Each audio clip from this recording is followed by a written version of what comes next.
आर्य जी अपनी बात रख रहे हैं, फिर मैं आपको नंबर देता हूँ। ठीक है बिल्कुल साहब। तो सर, जब चेहरा हमारे अध्यक्ष का या राष्ट्रीय अध्यक्ष का किसी के सामने नहीं आएगा तो उसको खरीदबाजी करने का तो कोई सवाल ही पैदा नहीं होता। क्योंकि जब एक व्यक्ति, आज सपोज कीजिए हमारा राष्ट्रीय अध्यक्ष है, हमारा प्रदेश अध्यक्ष है, वो कहीं चला जाता है, तो जब किसी को पता ही नहीं संगठन से कौन आया कौन गया, तो संगठन पे उसका कोई प्रभाव नहीं पड़ेगा। क्योंकि वहां संगठन नहीं जाएगा, सिर्फ एक आदमी जा सकता है। अगर मान लीजिए आज मायावती या जो है ना चंद्रशेखर आजाद किसी के साथ गठबंधन करता है और वो चला जाता है, तो उसके साथ पूरी पार्टी चली जाएगी, क्योंकि वो एक व्यक्ति की पार्टी है, सुप्रीमोवाद वहां पे है। लेकिन बाबा साहब ने, भीमराव अम्बेडकर जी ने, डॉक्टर साहब ने जो विचार बनाया था संविधान के अंदर, एक डेमोक्रेसी के अंदर जो है कोई परिवार से नहीं हो सकता, कोई जाति से नहीं होगा, एक व्यक्ति के पास पावर नहीं होगी। लोकतंत्र के अंदर मत का अधिकार जो है उसका इस्तेमाल करके हम जनता में से नेता चुनेंगे और जिसको चाहेंगे उसको हम सत्ता में बैठा सकते हैं। लेकिन एक परिवार, अगर एक जाति या फिर एक जो है ना सुप्रीमो व्यक्ति किसी संगठन के ऊपर काबिज हो जाता है, तो वहां लोकतंत्र तो अपने आप ही खत्म हो जाता है। तो People's Party of India Democratic के अंदर ये सारी चीजें नहीं है, ना यहाँ सुप्रीमोवाद है, ना जातिवाद है, ना यहाँ धर्मवाद है, ना यहाँ किसी तरह का जो है ना परिवारवाद है। तो अगर ये सारी चीजें जब संगठन में नहीं है और पार्टी पूरे देश के लोगों की है, तो ये सवाल ही पैदा नहीं होता कि पार्टी को आगे से किसी तरीके से खत्म किया जा सकता है, किसी को झुकाया जा सकता है। जी, आपको मैं बीच में रोकूंगा, हरदेव जी के पास मैं चलता हूं। तो हरदेव जी, आपको नमस्कार। हाँ नमस्कार, मैं मेरा नाम सुभाष है और हरदेव जी के मोबाइल से जुड़ा हूँ। जी चलेगा। तो सुभाष जी, आप एक चीज मुझे बताइए कि आप कहाँ से बात कर रहे हैं? हमारे दर्शक जानना चाहते हैं कि आप कहाँ से। कैथल, हरियाणा से। जी, तो आपसे मेरा एक सवाल है। जी बताइए।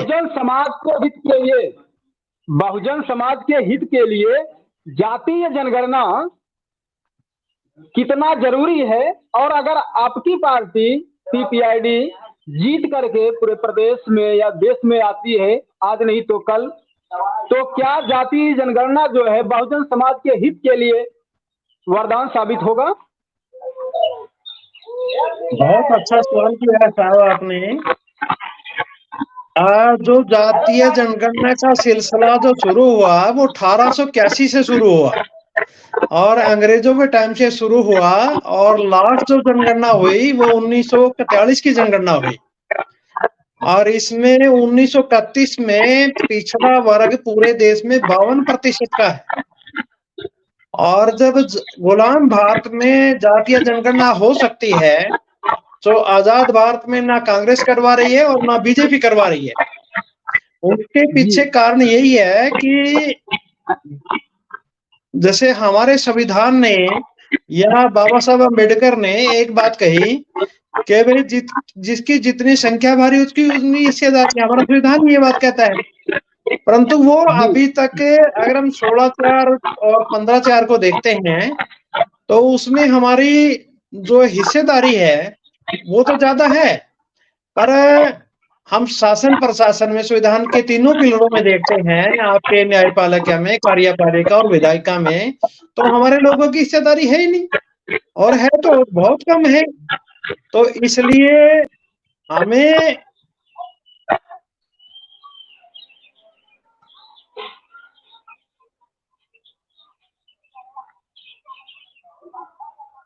वीडियो आपका स्टॉप हो गया है। हाँ नहीं, अभी आ गया है। देखिए, अब दूसरे वाले से 1848 का एक सेंसस एक्ट है, उसके अकॉर्डिंग हम देखें तो मतलब हमारे देश में जो आर्टिकल 246 की अनुसूची 7 की सूची 1 और क्रमांक संख्या 69 पे जो जनगणना करने की ड्यूटी है वो केंद्र सरकार की है, और केंद्र सरकार ने 2021 में नहीं करवाई। और उसको देखते हुए बिहार, उड़ीसा और महाराष्ट्र ने जातीय जनगणना करवाई, और बिहार ने तो अपने आंकड़े भी सार्वजनिक करवाए, उसमें 64% अकेला ओबीसी है। तो अगर हम उस वे से देखें कि 30% किसी भी पार्टी को वोट मिल जाए तो पार्टी शासन सत्ता में आ जाती है। तो हमारे लोग 90% होते हुए भी अपना राज स्थापित नहीं करवा पा रहे। उसके पीछे कारण ये है कि हमारी जातीय जनगणना नहीं हो पा रही, और जातीय जनगणना ना होने की वजह से मतलब हमारे लोग भ्रमित हैं और उन्हीं लोगों के पीछे घूम रहे हैं जो जातीय जनगणना नहीं करवा रहे, जो उनको कोई हिस्सेदारी नहीं देना चाहते, संविधान को खत्म करना चाह रहे हैं, उसकी प्रतियां फूंक देते हैं, उसमें अमेंडमेंट कर रहे हैं, और कोई कुछ भी बोलता है संविधान के खिलाफ है तो हमारे लोगों को अभी तक संविधान पढ़ने नहीं दिया। पढ़ना तो बहुत दूर की बात है, अभी तक देखा भी नहीं है। तो जातीय जनगणना बहुत जरूरी है, और जातीय जनगणना जब तक नहीं होगी हमारे लोगों को कोई हक और अधिकार मिलने वाले नहीं है। जैसे कि कल्याणकारी बजट बनता है तो उसमें मतलब हमारे लोगों के लिए बजट में हिस्सेदारी होनी चाहिए, और बिना जातीय जनगणना के वैसे मतलब लंबित खड़े हुए हैं मामले सुप्रीम कोर्ट, हाई कोर्टों में। तो ये सारा तभी संभव हो पाएगा जब जातीय जनगणना होगी, और इसमें ना कांग्रेस करवा रही है और ना बीजेपी करवा रही है। People's Party of India Democratic, जैसे कि मेरे साथी विनोद कटारिया ने बताया, जब तक ये सत्ता में नहीं आएगी, ये लोकतांत्रिक पार्टी है और इसमें संस्था का नेतृत्व है, किसी एक की बाबत नहीं है ये, ना किसी जाति की है, ना किसी धर्म की है, ना किसी क्षेत्र की है, ना किसी भाषा के लोगों की है। हम सब भारत के लोगों की पार्टी है। संविधान के प्रिम्बल से इसका नाम लिया गया है People's Party of India Democratic, जिसके हम भारत के लोग हमारी प्रस्तावना से शुरू होता है, तो वहां से नाम लिया है। और जल्द ही मतलब ये शासन सत्ता में आएगी और जिसकी जितनी हिस्सेदारी बनती है उसको वो मिलेगा।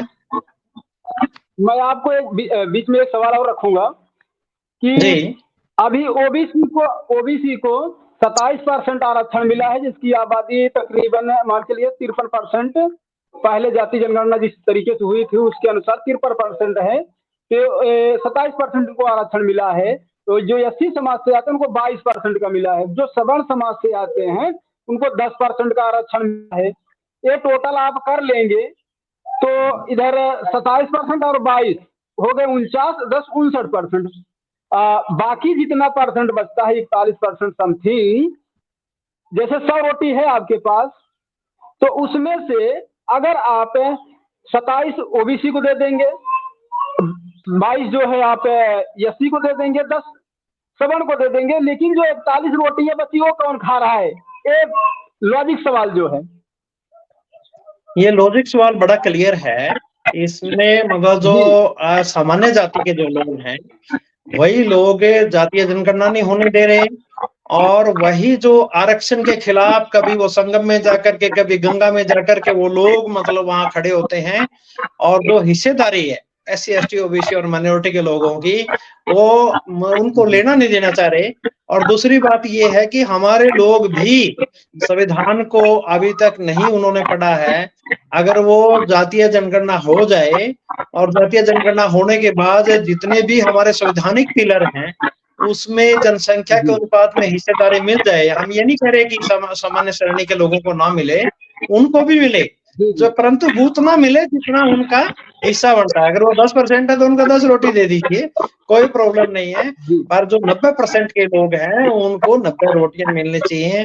अगर उनको नहीं मिली तो मतलब उनके साथ विश्वासघात हो रहा है, और सरकार ये लगातार, कांग्रेस भी ऐसा कर रही थी और बीजेपी भी ऐसा कर रही है।